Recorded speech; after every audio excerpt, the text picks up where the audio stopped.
Hi, friends. Yesterday, I assured you that God has a plan. I have to be honest with you, I usually cringe when I hear people say that. Usually, when people say God has a plan or it's all part of God's plan, they're really trying to do one of three things. The first is to shirk responsibility, including the responsibility to think deeply.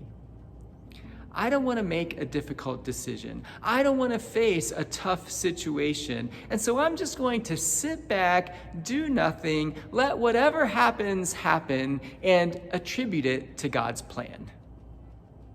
The second thing is to justify a situation or oneself. Like, there will always be haves and have-nots. It's all part of God's plan. Or, sweetheart, I'm leaving. It's just not part of God's plan that we're together anymore. The third thing is to manipulate others. You're giving money to this charity, right? It is part of God's plan. Now, listen carefully to what I'm going to say. Accepting that God has a plan for your life is not the same thing as accepting that God has your entire life planned out.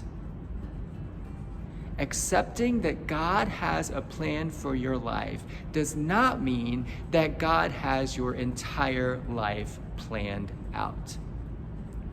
We have real freedom to make real decisions that have real consequences.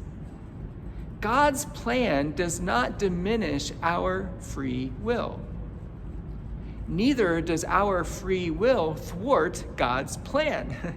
That's one of the mysteries of our faith. On one end of the continuum, we have God's plan. On the other end of the continuum, we have our plan. And the tension between them is the way that God's purposes are accomplished. Another way to think about it is that we have a plan with a lowercase p, in which we make some good decisions and some bad decisions that have a real impact on our life and the lives of others and the planet around us. God has a plan with a capital P that transcends ours. A plan for our welfare, not for harm. A plan for a future with hope.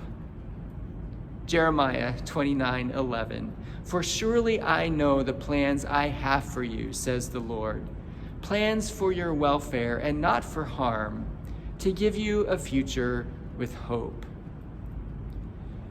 There are four aspects of God's plan that I want to point out.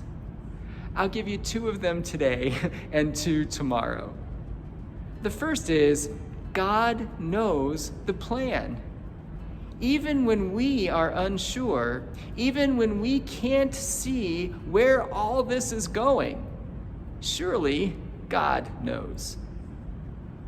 The second is that God's plan is for our welfare and not for harm. Sometimes when we get hurt or when we suffer, when bad things happen, we ask, why did God do this to me? Or why did God let this happen? Why does God allow us to suffer like this? Trouble has a way of distorting our perception of God. Through Jeremiah, God reminds us that God's intention for us is good. God's plan is for the welfare of God's people. Harm does not come from God's hand. But in the hand of God, even trouble can work out for our good. So don't let past hurts prevent you from trusting God in the present. Join me tomorrow for two more points as we conclude our reflection on Jeremiah 29:11. Thanks for listening. I'll see you soon.